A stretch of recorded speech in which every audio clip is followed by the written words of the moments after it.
Hello and welcome to ThePrint.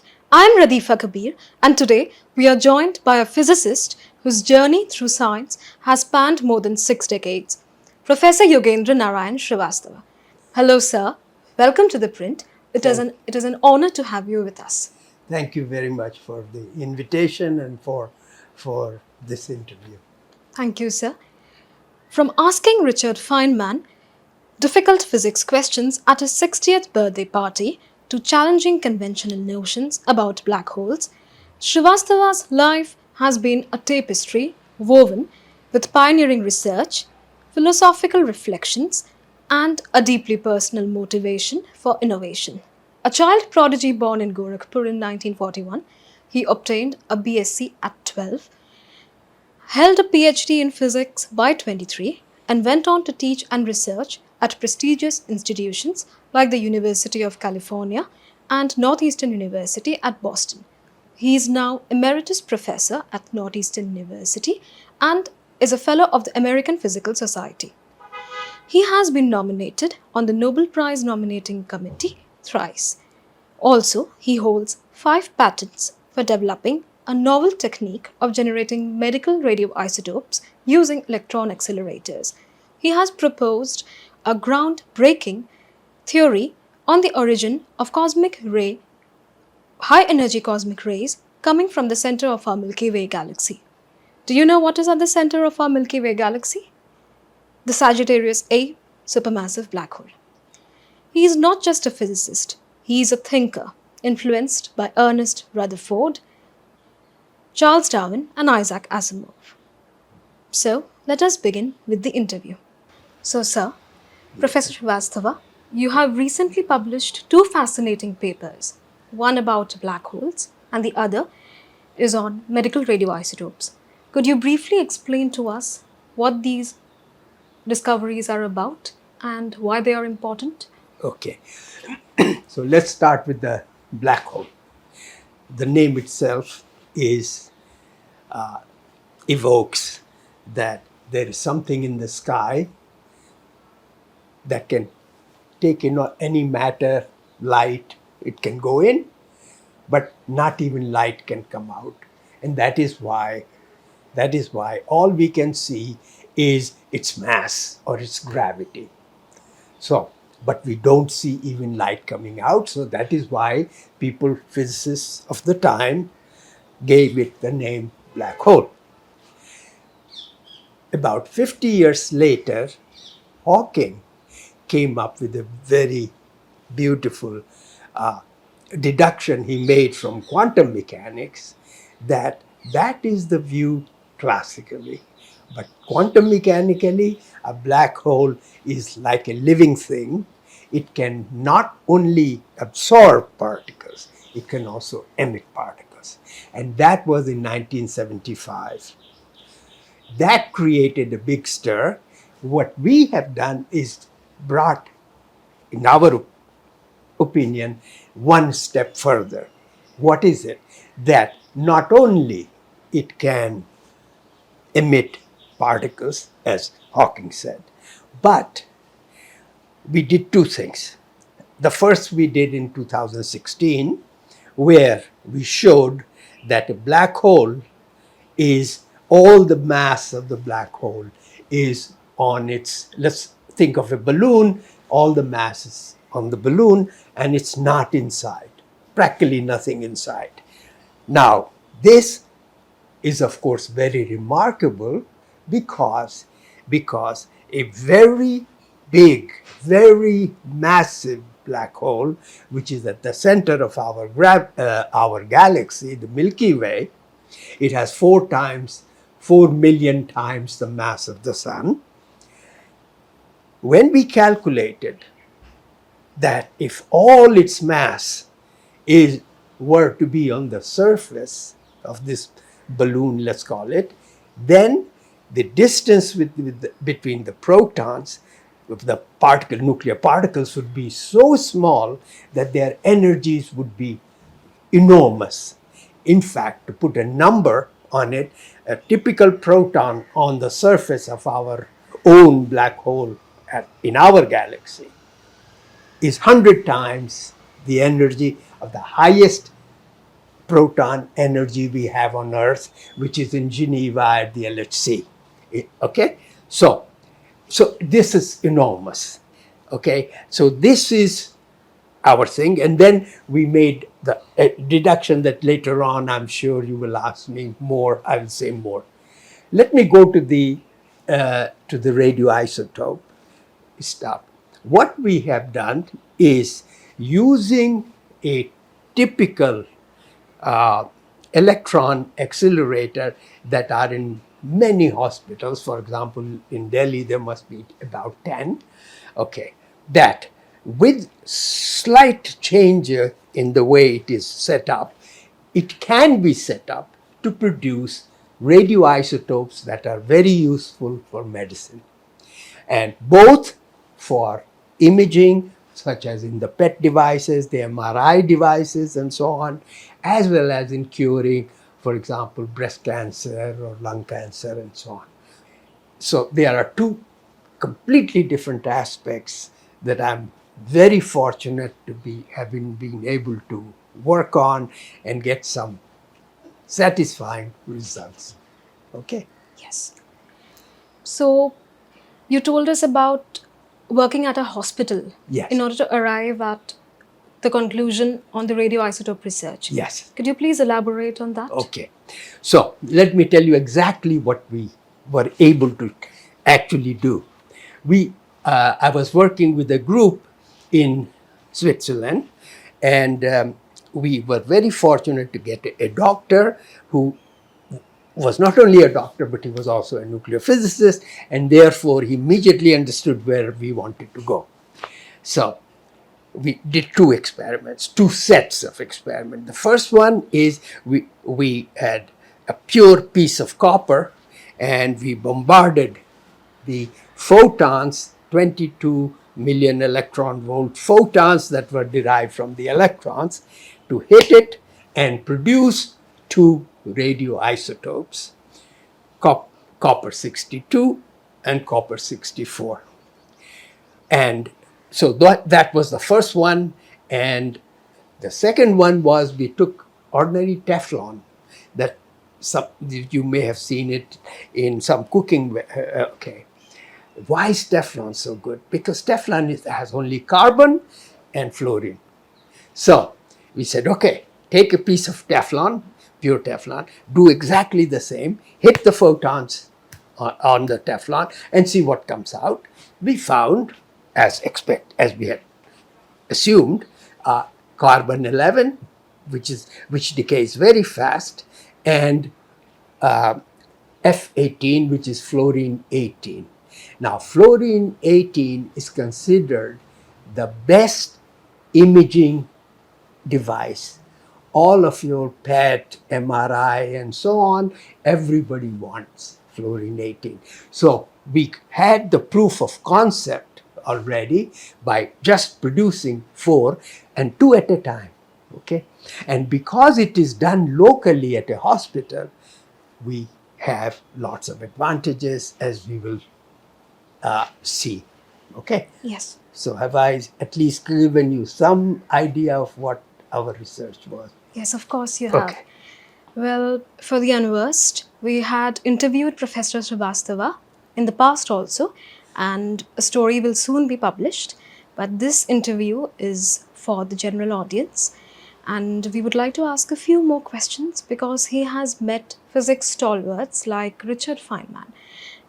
He met Feynman at his 60th birthday, and at his 60th birthday, Professor Srivastava asked Feynman a very technical question on quantum electrodynamics.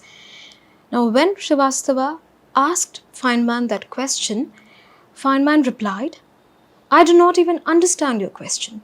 So, sir, what did that moment teach you about the importance of communicating science in an easy manner, even to experts? Okay. Which is that even if you are a super genius like Feynman, which he was, I mean, he was my hero, idol, okay, physics idol, because he was very fast on his feet. But even someone as accomplished as him, he needs the background or the context in which a scientific question is being asked. I had assumed, being a young man at the time, that whatever I asked, he would already understand what it is about. So he said, calm down, young man. I don't even understand your question. And so calm down and tell me what you are really asking me, because I don't even understand your question. So then I, of course, became a bit less childish and tried to tell him, but professor, all I have learned are from your papers. So, but I had to sit down and work on it for months and so on in order to get it. So once I explained where we were applying his ideas in a new theory that was, when I was at that time, which was in the late 70s, late 70s, he, at that time, once he understood, he said, oh, give me a minute, let me think. And then he said, I had not thought of it, but I think you are right. And I've never felt so joyous that to have such a thing funny. So it taught me two things. A, that even a very bright fellow like Feynman requires the proper background for a scientific question. Then he has to give him some time to think about, and then only expect some profound answer. Okay, so that's, and I have tried to copy it, perhaps not very successfully. It must have been a humbling moment for you. Yes, it was a very humbling moment, and I came back because this was in California, and at that time I was living in Italy, so I came back just very late. Yes, Okay. evidently so. Yes. Yes. And are there any other physics stalwarts like Richard Feynman you have met and been inspired by? Yes. I would say that no, I had the great fortune, because I should actually say the period that I was a young man when I went there to the United States. I was not even 19. That was the period, probably the golden period for American physicists, where lots of European physicists, some of them Jews, but of all types, they had migrated because of the Second World War or the upcoming war, and they had started the new school of physics. And so I joined them, which was in 1960, when things were really happening much more than any other country in that. So I was very fortunate. Then, so there were people like Feynman. Then when I came, Feynman was in California, and then Professor Schwinger, who was at Harvard. So this was a sister university of where I taught, and he was Schwinger was with Feynman. He won the Nobel Prize for quantum electrodynamics. So I had the great fortune of listening to his lectures and so on. Now, so that was my second big. When I went to UK, I spent a few years at Sussex. I was their external examiner for doctoral students and so on. And about 5 years I stayed. Then I went to Italy. Now, and then at CERN, which is the big high energy center, where I was again watching these Nobel Prize winners in particle physics running around. And then much later, of course, there were two people I knew quite well. One was Glashow, who won the Nobel Prize with Abdus Salam and Weinberg. That was Boston scene.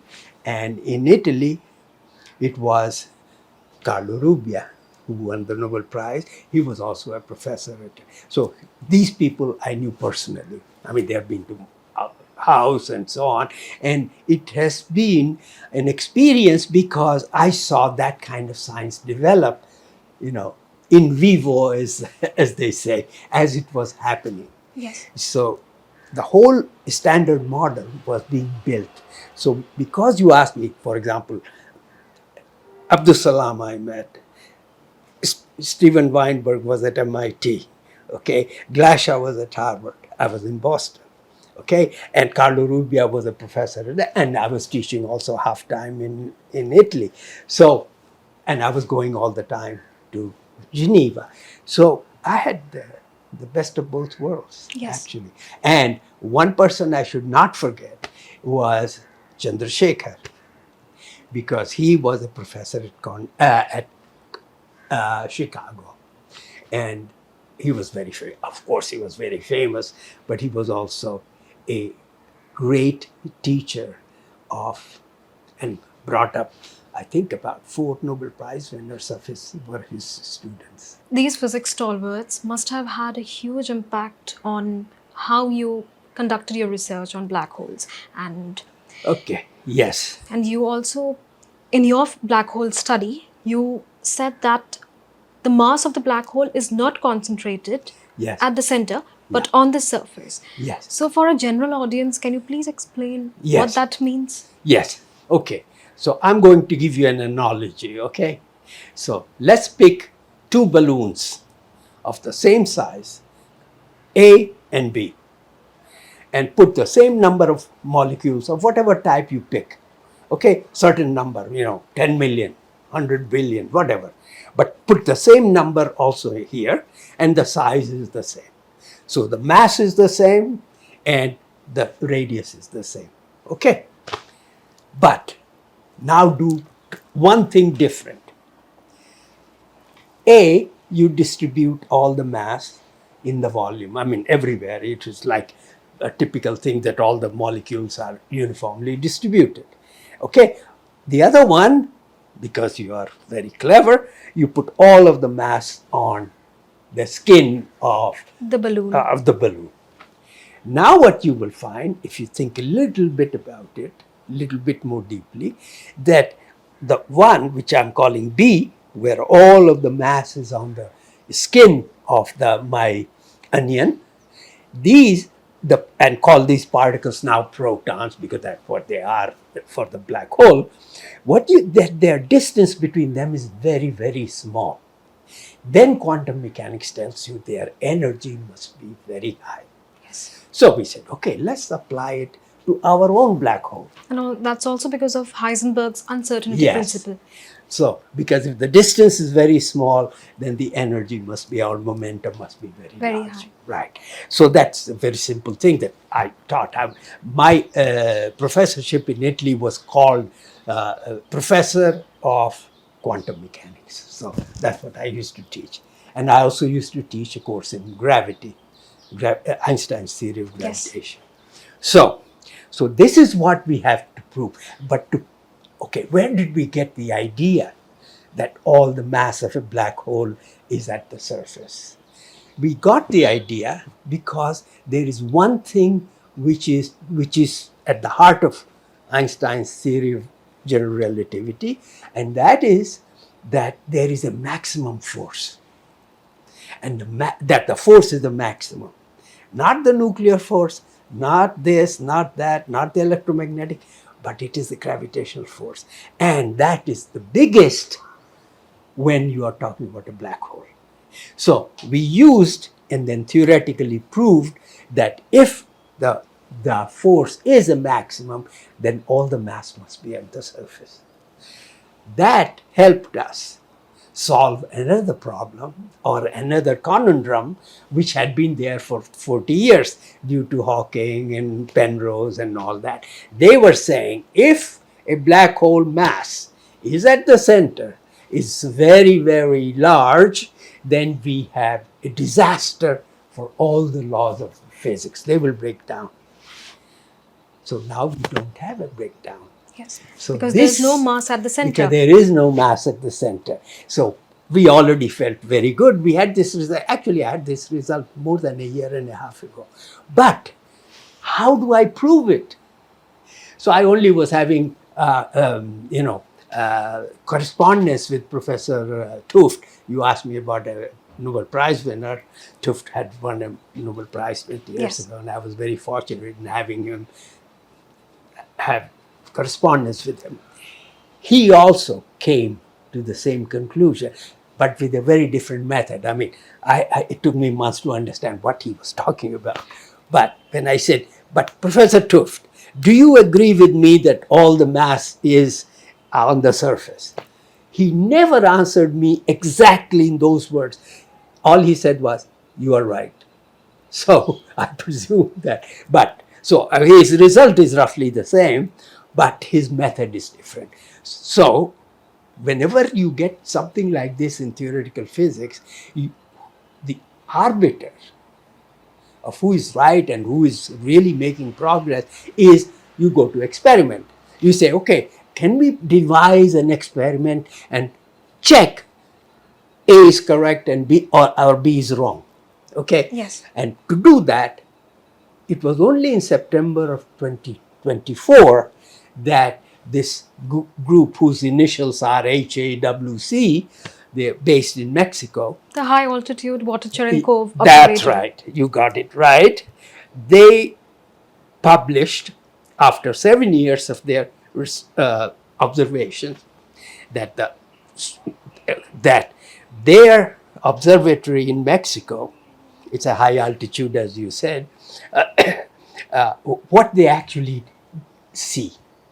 They don't, of course, watch directly the black hole, but they watch very high energy photons. Now, photons, you see, the light that is coming here is, of course, photons. It's just that the light of the energy of these is a few electron volts. Those were billions of, actually thousands of billions of electron volt photons. They had to say, where is it coming from? They said, it's coming from a source which is at the center of our galaxy. So they traced those photons that they saw as coming from our black hole. And so they say, how is it coming from a black hole?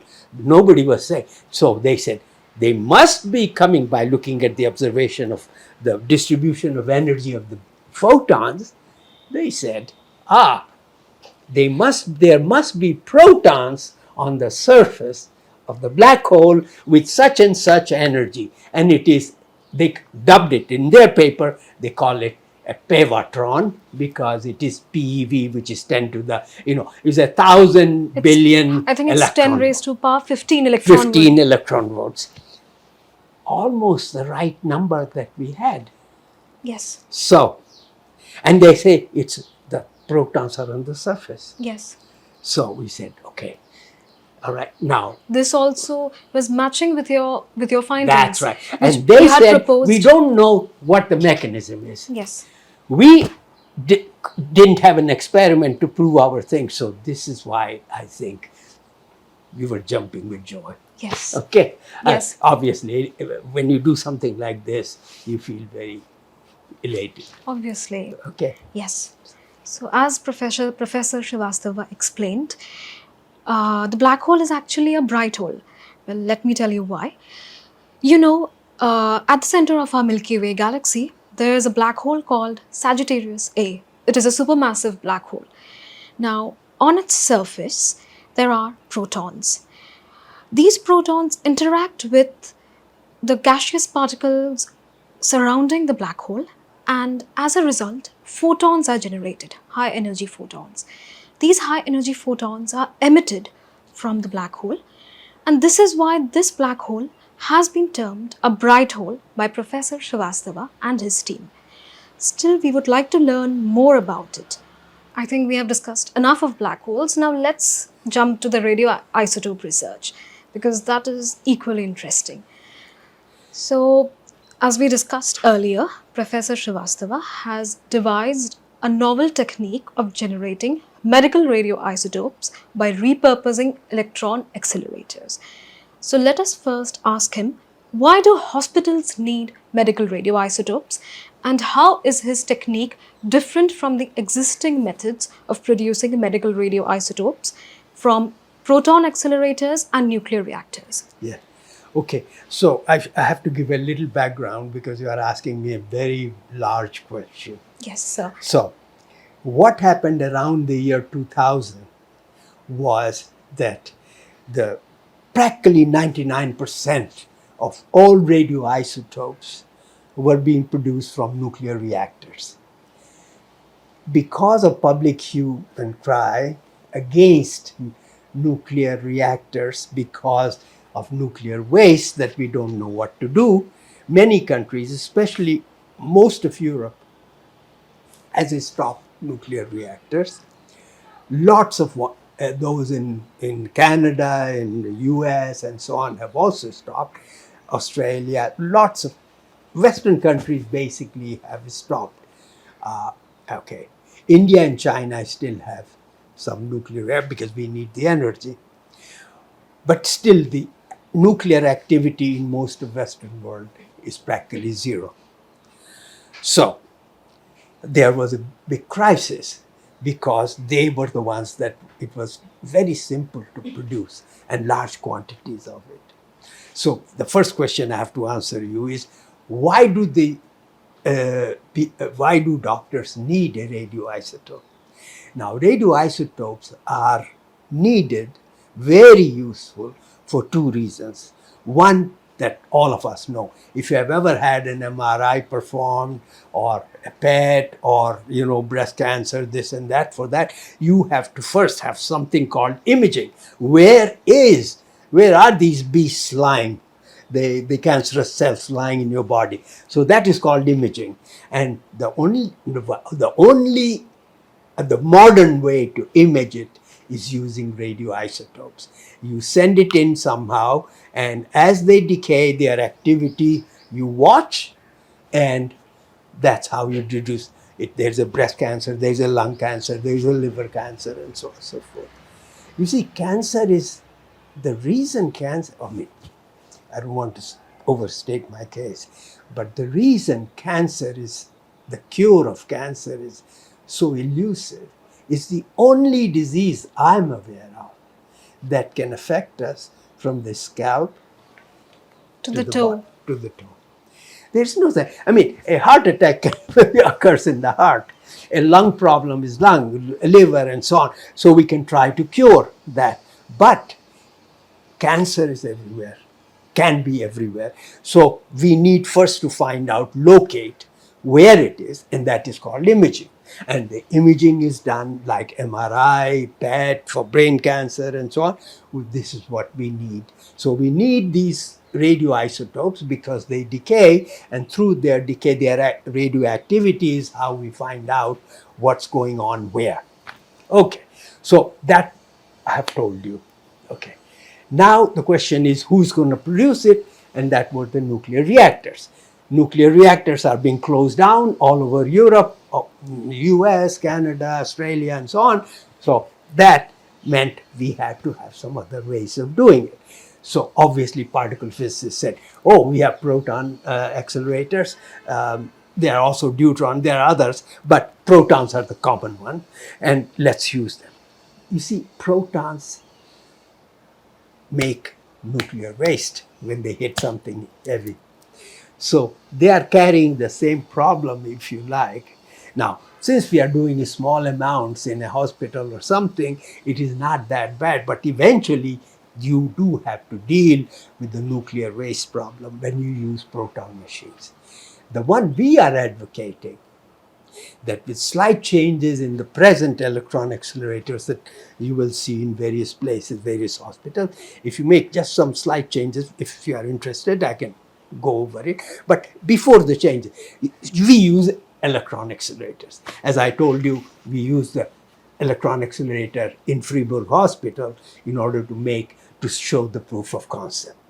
Now we know much more over the last 5-6 years, and therefore we can say, make these slight changes in the electron accelerator so you can increase how many you make, obviously.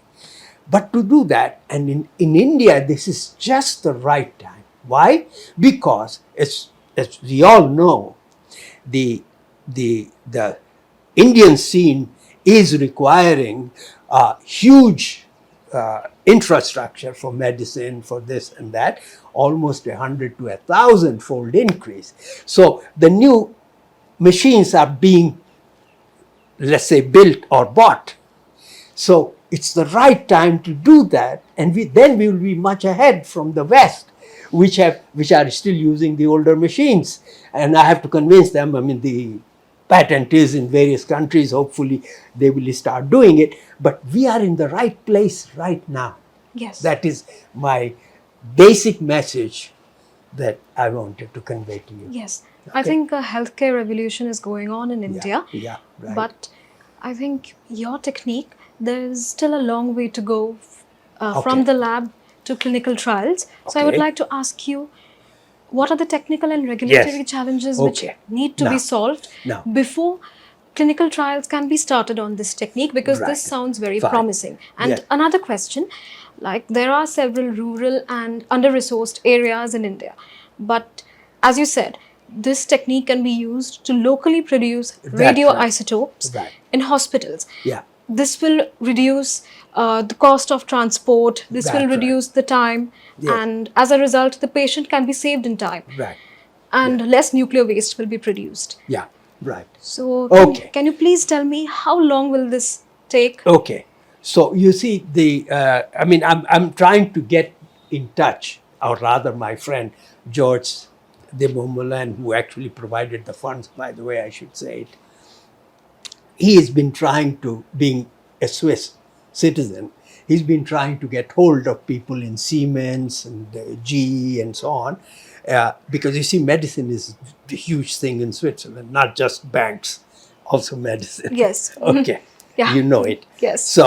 So he's trying to get to, Siemens has almost a monopoly on making the electron accelerator. Yes, true. So it would be great if you could convince, for example, Siemens. So for me, okay, I'm not a machine builder, I'm not a doctor, but I'm a physicist. So I know that I don't want my hospital to buy 2 machines. I want 1 machine. So what do? I'm going to give you a secret that's not in the patent. The thing is, you want to split the beam. You want to have this, whatever electron beam you have, your machine is building. Right now, what is done? All it is used for radiation therapy. Named, you put something which is called a converter. Electrons come in, they produce photons. And photons is what you use to do your radiation therapy. That's why it's called radiation, because photons are radiation. So radiation therapy. My simple thing is, but it has to be done by the people who make the machine. A hospital is not going to do that. Is by itself, is to split the machine. And this technique is very well known in Geneva and places in particle physics, which is really where I grew up. So I know it can be done. But who is going to do it? People who make the machine. So I have to go to the people who make these decisions at the head of a company, a head of the, let's say, a secretary of health or someone who says, okay, we're going to buy 20 machines. Well, what's the design of the machine? What are the requirements we want? So that is the type of work that is absolutely necessary and just timely now, because, for example, I was born in Gorakhpur 2 years ago. Was it 2? Yeah, 2 years ago. When I went to Gorakhpur, I'm coming from the airport to my house, to my brother's house, and we passed this big thing. I said, "What are they building?" And it's AIMS. It's the All India Medical thing. There is also a Gorakhpur branch. And so I wanted to contact. And I saw that they had some radiation medicine. I said, I want to get that professor, because now we are colleagues. We would be colleagues. I want to talk to him. No reply. No, because what are my credentials? I'm not a doctor. I'm not part of the health scheme and so on and so forth. But it should be done. I mean, okay. Yes. I'm not a politician. I have never done any politics in my life, but political decisions have to be made, Yes. especially when you are building up the health infrastructure, the whole thing, which we are starting almost, as you said, to places where these things have never been. And so you don't want to transport, medical transport. Let's say I'm in a little village next to Gorakhpur. If it is made in Lucknow, it will take at least 1 day or 2 days before that radiomedicine will come in. Even if I have money and I can pay someone to get on a plane, to get a truck, to get it this, and to get it in this. Okay? Now, F18, the fluorine 18, which everybody in the world wants F18. Yes, it is the most sought after radioisotope. That's right. Now, it decays, its half-life is 20 minutes. So that means in 1 day or 2 days, you may as well throw it away because its potency has gone. So that's why you want to make it locally. So that, okay? Yes. But the thing is, run-of-the-mill hospitals can afford such machines, and rural areas might find it difficult to afford by these. now, yes, you are. Ask me the question, then I will answer. Yes, but rural areas might find it difficult to afford electron accelerators. Okay, now, these machines are now transportable. You can put them on wheels. That's how much technology has. Look, everything has been reduced. I mean, this camera, everything has been made. I mean, my laptop, right? I mean, everything has been reduced. So actually, even these accelerators can be put on wheels and so on. They can be shared. They can be. I mean, They can be rented. right. So you see, it is. You don't have to be super rich. A hospital does not have to be super rich. Yes, right. And talking about your radioisotope research, Yes. what are the diseases which can be treated using Yes. such medical radioisotopes, Yes. and what diseases can be diagnosed? So what would be the next breakthrough there? Surgery, as I already said, has made great breakthroughs because of laser surgery. I mean, in my eyes, not for cancer, but my eyes, I mean, the laser surgery, which I did it in Boston, not in Boston, I did it in Delhi. And I was amazed at how fantastic changes from what I knew 40, 50 years ago. Okay, so surgery and radiation therapy have made fantastic gains. But chemotherapy, okay, we have better chemicals, but we still don't know where the hell they are going to go. So that's my next thing, is to devise a method which came out of the electron radioisotopes research, is to actually get the my chemomedicine, use it so that I know in real time where the medicine is going to go. Okay? So that there is targeted therapy. But Targeted therapy, and it doesn't stay in the body for a long time. yeah, that's right. So that's the trick. So the next patent that I would like some of these big companies to do is to really help in chemotherapy. Okay? Yes, I hope that comes true. I hope I'll be alive to be able to see it happen.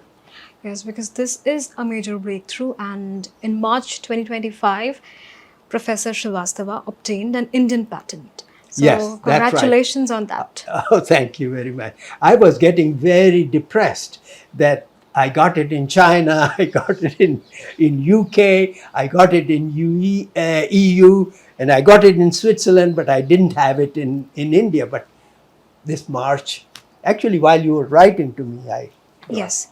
So I'm very happy. Yes. Okay. So, as a physicist who has worked in astrophysics as well as nuclear medicine, you have seen that physics touches every aspect of the universe, from human health to black holes. So, what do you have to say about it? Now you're asking me very difficult questions. So Okay, there are two or three things that I would like to know before my intellectual regime is over. Are basically two overriding ones. The first one is that during my intellectual lifetime, the so-called standard model of particle physics, the one for which Salam and Weinberg and Glashow got the Nobel Prize, was developed. And it's working beautifully. So far, so far, we have not found one result that this model does not provide correctly. Okay? Oh, maybe tomorrow there will be something wrong. Okay, that's why they are running the Large Hadron Collider once again to see if they can do it. But so far it's working. And theoretically, the model is we can extrapolate it to very high energy, even beyond PeV and so on, almost at the level of the temperature of the black hole from which we all came out according to the standard model. Okay, and things are working. Yet, if I ask most of my colleagues, astrophysicists, they will say, yes, but there is dark matter, right? So dark matter by its name, okay, is not going to give me light because otherwise there won't be just like black holes. So if there is dark matter and large amounts of dark matter, the standard model of particle physics should not be working. So that's a huge mystery for me. Do they actually exist? And if they are, they certainly, so far they have found no evidence, direct evidence of black holes, Dark dark matter. matter in our solar system. They have looked for it, and even the person who actually invented the concept said, well, folks, we don't have any evidence for it. But if you take a survey of astrophysicists, 95% or 99% will tell you there is dark matter. So now there is a conflict. Yes. Sharp contrast. Whenever you have a sharp contrast, something good is going to come out, even though you don't know the answer. So that would be the first on my list. Yes. Why is the standard model working if there is dark matter? Okay, Yes. one more and then I will really stop. The other one, which is totally mysterious in everybody's mind, is that in principle, there should be equal amount of matter and antimatter, almost equal amount should be there distributed in the universe. So far, every galaxy we see or can knock, we only see matter galaxies. So, what happened? But they must have been produced equal amounts. So some separation somewhere happened. So is there some antimatter galaxies, huge things, okay, which are sort of, let's call the mirror image of Yes. what we have? Or is it a chimera that all we have is? So that's another one. If Yes. there is antimatter, a large amount of antimatter, where is it Where hiding? is it hiding? Where is it hiding? So, my next question to you was going to be about this only. I was going to ask you that after decades of asking difficult questions, what is one question which still languishes in your mind, which you would like other people to answer for you, but you already answered that question to me? Okay. Can you please tell us about other research conducted by you apart from the black hole and radioisotope research? Okay. I thought you will never ask. Okay. It is, I have been working with a group which is in, the person who actually asked me questions, theoretical questions, was from Indian Institute of Science in Bangalore. And there was a group in the IIT of Varanasi. So these were the two sets of people I've been working with, which has to do with development of a pacemaker that we do for people with problems of the heart, where the thing is not working properly. That's why they are called pacemakers. And they have made enormous advances, technical advances. But nonetheless, we need a battery. So either we put it inside the body or put it outside. Both have their own problems. So we want to be very greedy.